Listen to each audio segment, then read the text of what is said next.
መድብል እንግዲህ ወጥመድ ውስጥ ገብቷል ማለት ነው።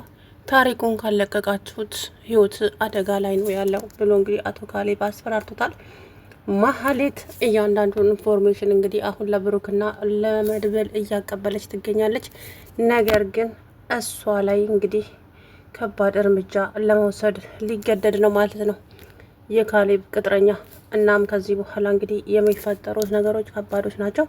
መድብል ጉዳት ይደርስበት ይሆን ወይስ ልጁን መጥቶ ይቀበለው ይሆን? እንግዲህ እሱ የጠበቀው ብሩክን ነበረ። መድብልን ሲያየው እላው ላይ ሽንቱን መልቀቅ ብቻ ነው የቀረው። ልጁ በጣም ነው የፈራው መድብልን ሲያየው። ምክንያቱም መድብል እንግዲህ እንደምታውቁት ነው፣ ቀልድ ምናምን አያውቅም። ስለዚህ እንግዲህ መድብል ያሸንፍ ይሆን ወይስ ይመታ ይሆን አላውቅም። መድብል እንደ ትላንትና ፈርቶ አያውቅም። ዛሬ የመጨረሻ ሊሆን ይችላል፣ ልሞት እችላለሁ እያለ ነው ማለት ነው። ስለዚህ እንግዲህ ክፉ ይደርስበት ይሆን አላውቅም። በእውነት እንግዲህ ካሌብ የሚባል ሰውዬ እዛው ጋር ተጎልቶ የድንጋይ ጉልቻ ይመስል እያደረጋቸው ያሉት ነገሮች ግን በጣም የሚያስጠሉ ናቸውና የሰው ልጅ ላይ ጥቃት ለማድረስ ብዙ እቅዶችን ያቅዳል እና እንግዲህ አላውቅም ብቻ ምንም እንዳይደርስበት ምኞቴ ነው።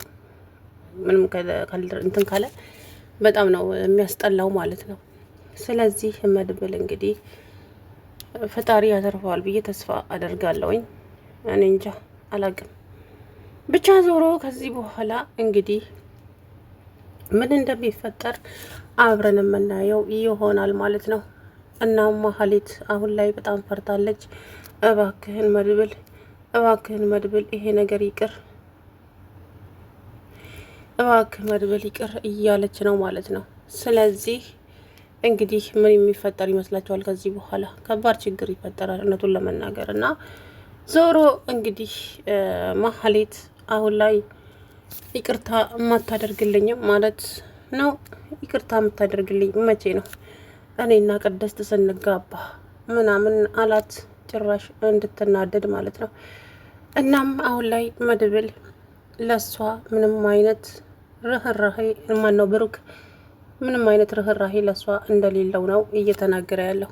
ስለዚህ ማህሌት አሁንም ይቅርታዬን ይቀበለኛል እያለች ራሷን እያታለለች ትገኛለች። እንግዲህ አሁን እሱ ለዛ ዝግጁ አይደለም በአጠቃላይ ማለት ነው። አሁን እሱ እያሳሰበው ያለው የዚህ የካሌብ ነገር ነው።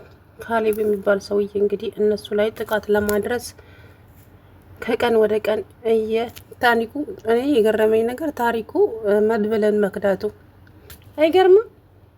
መድብል ግን ለሱ በጣም ጥሩ መልካም ሰው ነበረ። ግን ዞሮ ሊነክሰው እንግዲህ ሆነ ማለት ነው እና በሚያሳዝን ሁኔታ እንግዲህ መድብል ትላንትና እንዳያችሁ ተከቧል ማለት ነው። ከዚህ በኋላስ ምን እንደሚፈጠር ምንም የምናውቀው ጉዳይ የለም። መድብል እንግዲህ ገብቷል። ታዲያ ልጁ መድብልን ሳይ አንቺ እሱን ነው እንደ ያልኩሽ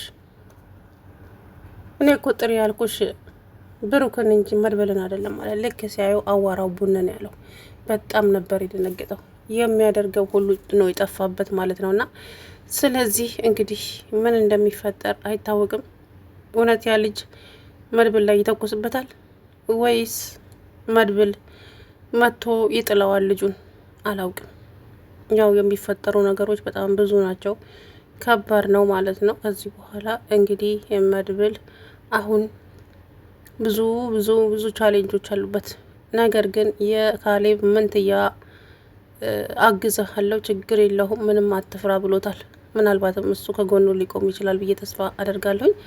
ምንም አትፍራ፣ ለኔ ለወንድሙ ያልተመለሰ ላንተ ሊመለስልህ አይችልም። ስለዚህ ምንም እንዳታስብ እያለው ነው ማለት ነው።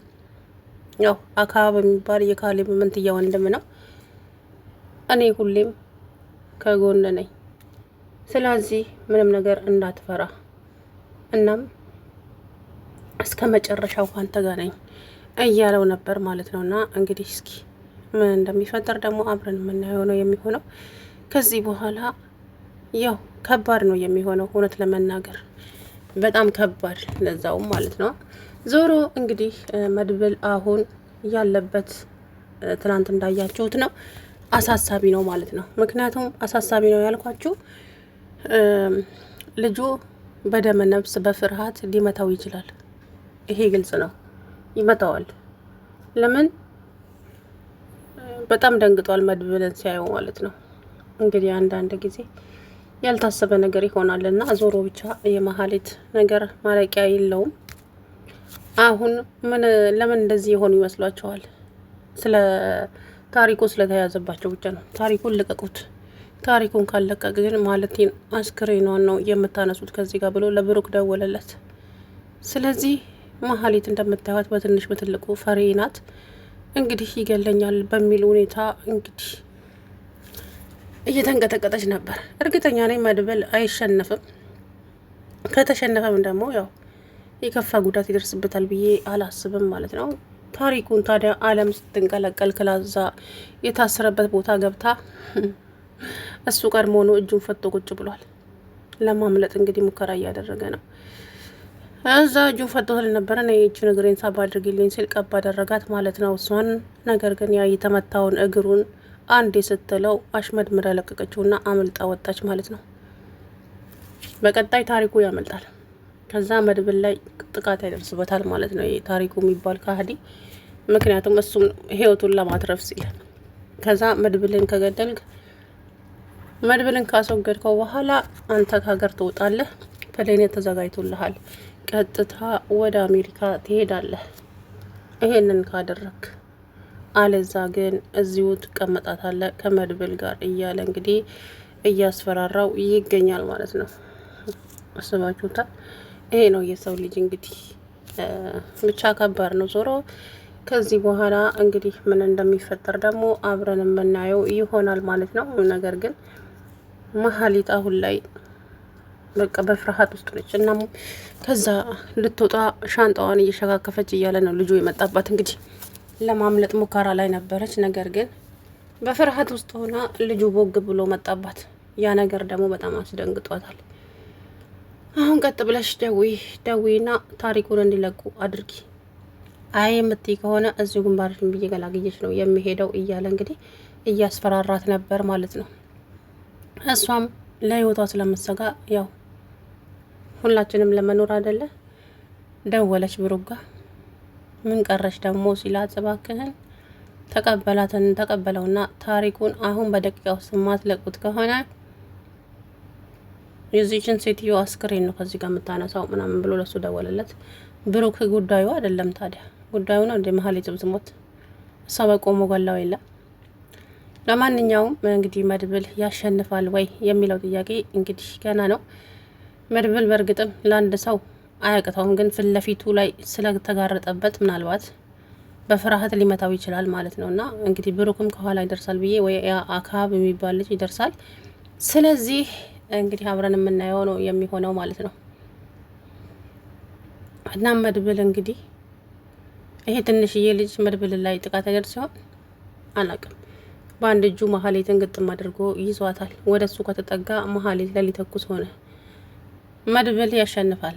ነገር ግን ከዚህ ከልጁ ቢያሸንፍም ያ ታሪኩ ደግሞ ከዛ ያመልጣል። አስባችሁታል? ብሩክ እንዳያችሁት ነው፣ እቤት አይቀመጥም። ሴቶቹ ብቻ ስለሆኑ ሴቶቹን በጥፊ ብሏቸውም ሊወጣ ይችላል እና በሩን ቆልፈውበት ሲጀመር ቁልፉን ለአለም መስጠት አልነበረባቸው። አለም እብድ እኮ ናት። ድንግለኛ አላለችም። አይ አለም ታስቀኛለችም ታናደኛለችም ነገር ስራዋ ማለት ነውና መድብል ገና ለገና ባል ይሆናል ብላ እንግዲህ መከራዋን እየበላች ትገኛለች። መድብል ሰገን ተገኝታለች። ሰገንን እንግዲህ በህይወት ካወጣት ሰገን ጋራ ይገናኛል ማለት ነው። ስለዚህ አለም ቀዝቃዛ ውሃ ጥጥት እያደረግሽ ቁጭ በይ። ሌላኛው ዳጣዬ እንግዲህ የቤተሰቦቿ ነገር በጣም አስጨንቀዋታል። በጣም ተጨንቃለች ማለት ነው። ማላይ መፍረድ እንዳለባት ግራ ተጋብታለች። እናም የመድብል ምላሽ ምን ነበረ? ትዳር ክቡር ነው፣ መኝታውም ጽዱ ነው ይባል የለ። ስለዚህ ማርታ ልክ ናት፣ ምንም ጥፋት የለባት። አዎ ተሳስቷል አባትሽ ከአንድም ሁለት። በዛ ላይ ደግሞ የአንቺ ልጅነት መሆኑንም አላወቀች ገና አይደለ? ይሄ ትልቅ ስህተት ነው ዳጣ። እኔ ምን እንደምልሽ አላውቅም። ለዚህ ጥያቄሽ መልስ ልሰጠው አልችልም። ከባድ ነው። በሷ ቦታ ሆነን ብናስብ መድብል አባዬም እማዬም ሰላምም ሁላቸውም ልክ ናቸው ሳስበው ትላለች። ምን ሆኖ ጋር ነው ልክነታቸው? አስቡ። ሰላም ባለጌ ናት። ሰላም እንግዲህ ራስ ወዳድ ናት። ለምን 20 ምናምን አመት እዛ ቤት ስትቀመጥ ሰውየው እንግዲህ ከሷ እንደወለደ ታውቃለች። ልጅ ታውቃለች። ልጅቷም ጠፍታለች። እቺ ዳታ ማለት ነው። ያንን ለመበቀል ብላ ሌላኛ ልጅ አረገዘችለት። በግድ ነው ያለው። እንግዲህ ሰውየው እንደዛ ነው ያለው። 2 ቀን ብቻ ብሎ ነው ለዳጣ የተናገረው። እንግዲህ 1 ቀን መዘዙም ይበቃል። እሱ አይጣለው። ዞሮ እንግዲህ ወይዘሮ ሰላም በልበ ሙሉነት ጭራሽ 2+3 እሱን ትፈርምልኛለ ቤቱና ላይ አይ ደሃ በህልሙ ቅቤ ባይበላ ነበር። ከባድ ነው። ዞሮ እንግዲህ የሚመጣው ቻሌንጆች በጣም ፈተናዎች ናቸው። ዞሮ መድብል እንግዲህ ሆስፒታል ይገባል ወይስ አይገባም? ሰላም ውድና የተከበራችሁ የቻናሌ ቤተሰቦች